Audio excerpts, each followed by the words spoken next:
You've seen nothing then? Nor ever heard, nor ever did suspect. Yes, you've seen her and Cassio together. But then I saw no harm, and then I heard each syllable that breath made up between them. What?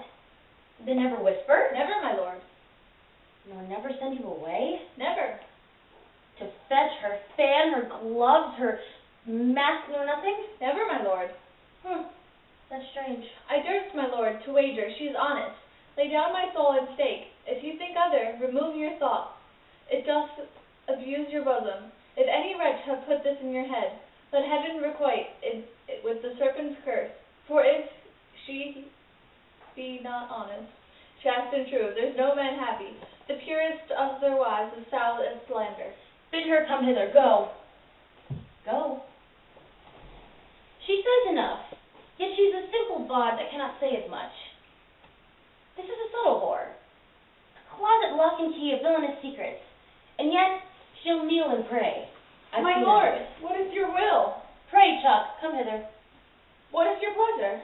Let me see your eyes. Look in my face. What horrible fancy is this? Some of your function, mistress, have procreants alone and shut the door. Cough or cry hem, if anybody come, your mystery, nay, dispatch. Upon my knees, what doth your speech import? I understand the fury in your words, but not the words. Why? What art thou? Your wife, my lord, your true and loyal wife. Come swear it. Damn thyself, lest being like one in heaven, the devils themselves should fear to seize thee. Therefore he double damned it. Swear thou art honest. Heaven doth truly know it. Heaven truly knows thou art false as hell. To whom, my lord? With whom? How am I false? Ah, Desdemona, away, away, away. Alas, the heavy day, why do you weep? Am I the motive of these tears, my lord? If haply my father do suspect an instrument of this your calling back, lay not your blame on me. If you have lost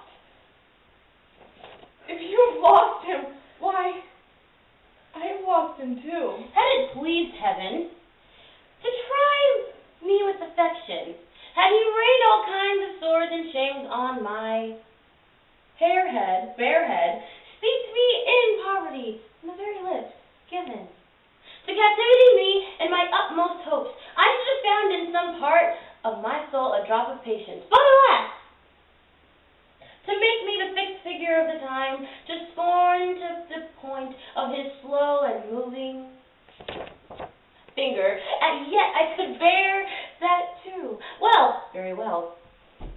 But there, where I have garnered up my heart, where either I must live or bear no life, the fountain from which my current runs, or else dries up, to be discarded thence, or keep it as a cistern for food, cruel toads to knot and tender in. Turn thy complexion there, patience, thou young rose-lipped cherubin. I look grim as hell. I hope my noble lord esteems me honest. Oh, aye. As summer flies are in the shambles, that quicken even with blowing, oh, thou art weed. Who art so lovely and fair and smellst so sweet, that the sense aches at thee, would thou hadst ne'er been born. Alas, what ignorant sin have I committed? Was this fair paper, this most goodly, noble book made to write whore upon? What committed? Committed! Oh, thou public commoner, I should make the very forges of my cheeks that wood cinders burn up modesty. But I did speak thy deeds. What committed? Heaven stops the nose at thy, and the moon winks, and the body wind that kisses all it meets is hushed within the mellow mine of the earth, and will not hear of it. What committed? Impudent strumpet! By heaven, you do me wrong. Are you not a strumpet?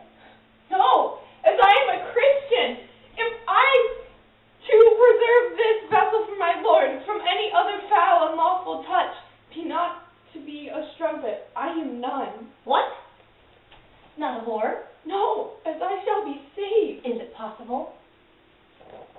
Oh, heaven, forgive us. I cry mercy then. I look to you for that cunning whore of Venice that married with Othellо, you mistress, that have the office opposite to St. Peter and keep the gate of hell. You there! Hey, you! This meat! I should be used so very meat.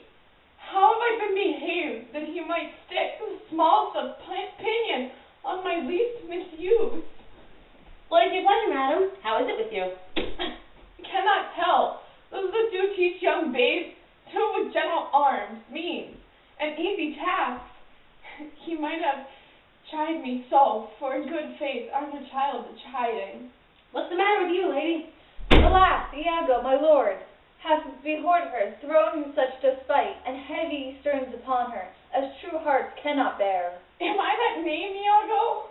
What name, fair lady? Such as she says, my lord, to say I was. He called her whore. A beggar in his strength could not have laid such terms upon his callet. Why did he so? I do not know. I am sure I am not such. Oh, do not weep, do not weep. Alas the day. Has she forsook so many noble matches, her father and her country and her friends, to be called whore? Would it not make one weep? It is my wretched fortune. Beshrew him for it. How comes this trick upon him? May heaven not know. I will be hunged if some eternal villain, some busy and insinuating rogue, some cogging, consenting slave, to get some office, have not devised this slander. I'll be hanged else. By! There is no such man. It is impossible. If any such there be, heaven pardon him. Hold there pardon him, and hell not his bones. Why should he call her whore? Who keeps her company? What place? What time? What form? What likelihood? The more is abused by some most villainous knave, some base notorious knave, some scurvy fellow. O heaven, that such companions thou unfold, and put in every honest hand a whip, to lash the rascals naked around the world, through the world, even from the east to the west. Speak with door. O fie upon them! Such squire he was that turned your wit the steamy side without, and made you to suspect me with the Moor? You are a fool. Go to. Oh, good Iago, what shall I do to win my lord again? Good friend, go to him, for by the sleight of heaven I know not how I lost him. Here, I kneel. If e'er my will to trespass against his love, either in discourse of thought, or actual deed, or that mine eyes, mine ears, or any sense to light them in any other form, or that I do not yet, and ever did, and ever will, though he do shake me off to beggarly divorcement, love him dearly, comfort, forswear me, and kindness may do me much, and his unkindness may defeat my life, but never taint my love. I cannot say whore, it does abhor me, now I speak the word, to do that act that might be addition, ere not the world's mass of vanity could make me. I pray you be content. 'Tis but his humor, the business of the state, does do him offence, and he does chide with you. If 'twere no other, 'Tis but so, I warrant. Hark! How these instruments summon to supper the messenger of Venice. Stay the meat, go in, and weep not. All things shall be well. How now, Rodrigo? I do not find that thou dealest justly with me. What, on the contrary? Every day thou gatst me with some device, Iago, rather as it seems to me. Now keep from me all conveniencies, and suffice me with the least advantage of hope. I will indeed no longer endure it, nor am I yet persuaded to put it in peace what I already have foolishly suffered. Will you hear me, Rodrigo? I have heard too much, and your words and performances are no kin together. You change me most unjustly. With naught but truth. I have wasted myself out of my means. The jewels you have had for me to deliver Desdemona would have corrupted a fortress. You have told me she hath received them and returned expectations and comforts of sudden respect and acquaintance, but I find none. Well, go to. Very well. Very well. Go to. I cannot go to, man, nor 'tis not very well. Nay, I think it is scurvy, and begin to find myself soft in it. Well, very well. I tell you, 'tis not very well. I will make myself known to Desdemona. If she will return me my jewels, I will give over my suit, and repent my unlawful solicitation. If not, assure yourself, I will seek satisfaction of you. You have said now? I have said nothing but what I protest, indebted of doing. Why, now I see that there's a metal in thee, and even from this instant, to build a thee netter, opinion that even before, give me thy hand, Rodrigo, thou hast taken against me a most just exception, and yet I protest, I have dealt most directly in thy affair. It hath not appeared. I grant, indeed, it hath not appeared, and your suspicion is not without wit and judgment. But, Rodrigo, if thou hast that in thee indeed, which I have greater reason to believe now than ever, I mean purpose, courage, and valor, this night show it. If thou the next night following enjoy not Desdemona, take me from this world with treachery, and devise the engines for my life. Well, what is it? It is within reason and compass. Sir, there is empirical commission come from Venice to depute Cassio in Othello's place. Is that true? Why then Othello and Desdemona return again to Venice? Oh no, he goes into Marianita and taketh away with him the fair Desdemona, unless his abode be lingered here by some accident, wherein none can be so determinate as the removing of Cassio. How do you mean, removing him? Why, by making him incapable of Othello's place, knocking out his brains. And that you would have me to do? Aye, if you dare do it yourself, a prophet and a right. He sups tonight with the Harbury, and whither will I go to him?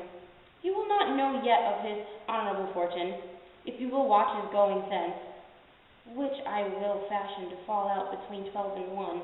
You may take him at your pleasure. I will be near to second your attempt, and he shall fall between us. Come, stand, not amazed at it, but go, ride with me. I will show you such a necessity in his death, that you shall think of yourself, hand put it to and him.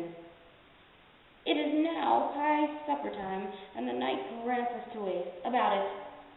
I will hear other reason for this. And you shall be satisfied.